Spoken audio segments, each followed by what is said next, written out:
आइए आज हम कर्क राशि के लिए एक खास ज्योतिषीय बदलाव पर चर्चा करें।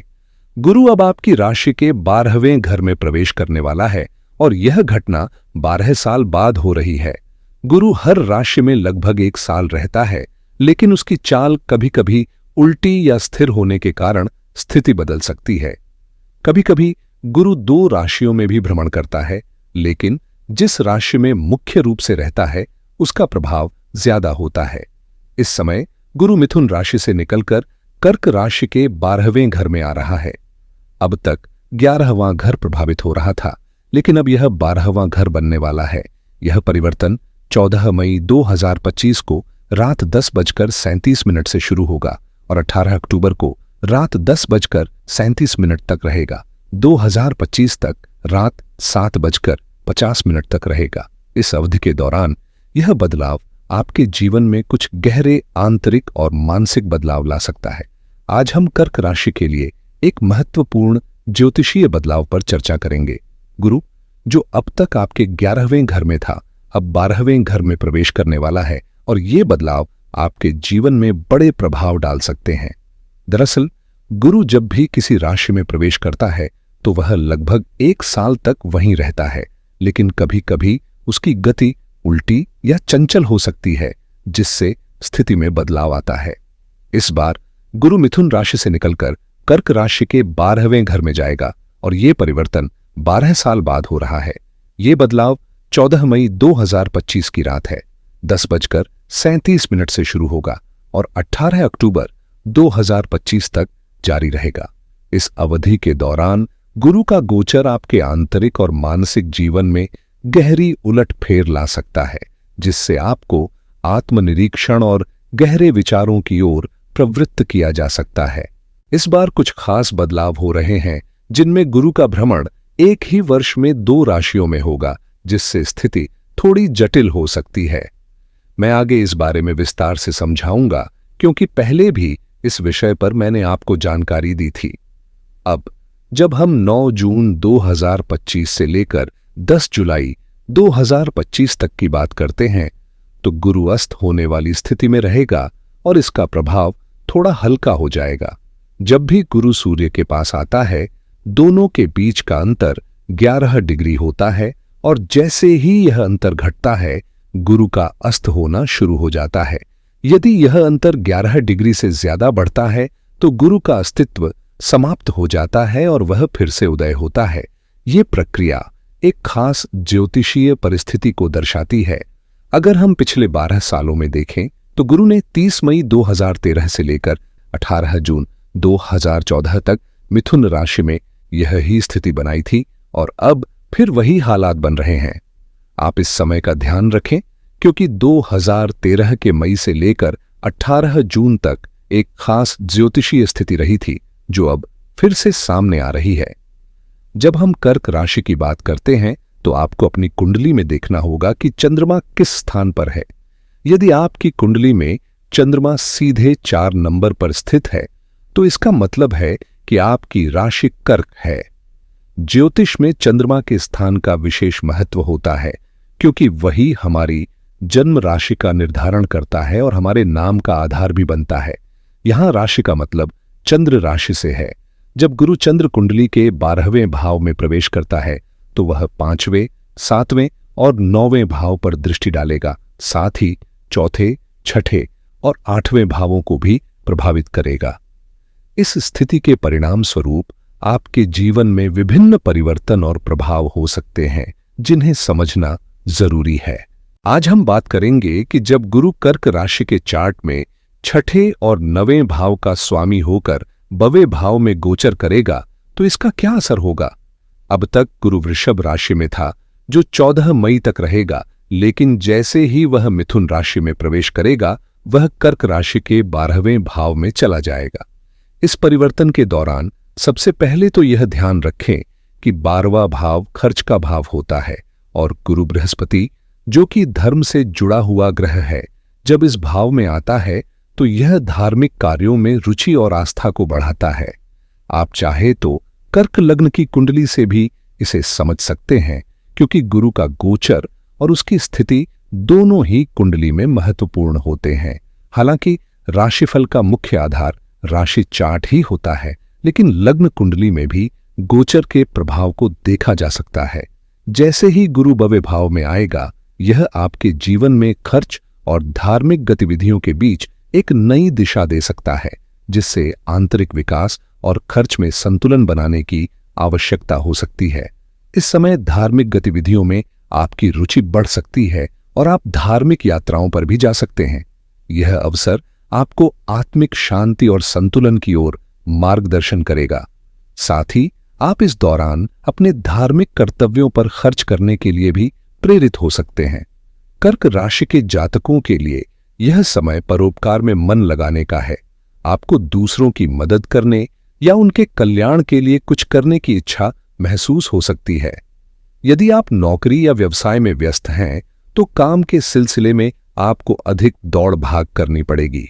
गुरु का गोचर भव्य भाव में आपके कार्यों में अतिरिक्त प्रयास की आवश्यकता को दर्शाता है, जिससे शारीरिक थकावट या नरमी महसूस हो सकती है। जिनका शरीर पहले से कमजोर है या जो शारीरिक कष्ट से जूझ रहे हैं, उन्हें इस समय अधिक ध्यान और सावधानी रखने की जरूरत है। ऐसे बदलावों को समझते हुए आपको अपनी सेहत का ख्याल रखना होगा, क्योंकि ज्यादा भाग दौड़ से थकान बढ़ सकती है। जब हम पहले से इन ज्योतिषीय जानकारियों को समझ लेते हैं, तो जब वह गोचर होता है, हम अधिक सजग रहते हैं और सोच समझकर कदम उठाते हैं। यही ज्योतिष का असली उद्देश्य है, हमें पहले से छोटी छोटी संभावनाओं के बारे में बताना, ताकि हम आने वाली परिस्थितियों को बेहतर तरीके से समझ सकें और तैयार रह सकें। क्योंकि एक राशि के हजारों लोग होते हैं, सभी पर इसका समान असर नहीं होगा, खासकर जब हर किसी का धार्मिक स्वभाव अलग अलग होता है।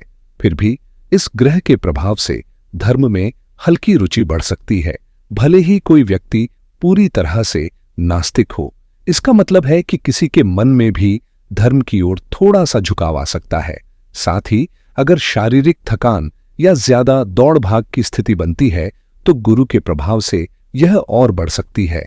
ऐसे में हमें अपनी सेहत का ध्यान रखना चाहिए और किसी भी कार्य में संयम से काम लेना चाहिए। इस समय अपने खान पान पर विशेष ध्यान देना जरूरी है, क्योंकि यदि आपकी आदतें सही नहीं हैं, तो थोड़ा संयम रखना पड़ेगा। इसके अलावा इस अवधि में दूर स्थानों पर रहने के संकेत भी मिल रहे हैं, जैसे कि अपने शहर को छोड़कर दूसरे शहर में बसने का विचार आ सकता है या शायद विदेश जाने के भी अवसर बन सकते हैं। इस समय नकारात्मक या बुरे आचरण वाले लोगों से दूरी बनाकर रखना बेहतर रहेगा, क्योंकि सभी कर्क राशि के लोग एक जैसे नहीं होते। कुछ कर्क जातक ऐसे भी हो सकते हैं जिनका सामाजिक दायरा अच्छे लोगों के साथ नहीं है, और अगर आप भी ऐसी स्थिति में हैं, तो यह समय आपके लिए थोड़ी मुश्किलें लेकर आ सकता है। ऐसे में अगर आपके मित्र या साथी आपके आदर्शों से मेल नहीं खाते, तो उनसे दूरी बनाना बेहतर होगा। इस समय में दूसरों के व्यर्थ कामों में अपना समय बर्बाद करने से बचें।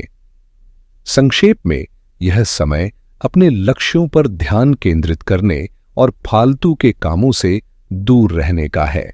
इस समय आपकी रुचि अच्छे कार्यों में बढ़ेगी और इसका असर आपके मान सम्मान पर भी पड़ेगा। जब आप सही दिशा में कदम उठाएंगे, तो आपको समाज में सम्मान मिलेगा। हालांकि गुरु के 12वें भाव में गोचर के दौरान कुछ सावधानियां बरतनी जरूरी हैं। ज्योतिष शास्त्र में गुरु को भव्य भाव में अशुभ माना जाता है। उदाहरण के तौर पर, यदि कर्क राशि की किसी लड़की का विवाह तय करना हो, तो शादी के मुहूर्त में गुरु का विशेष ध्यान रखा जाता है।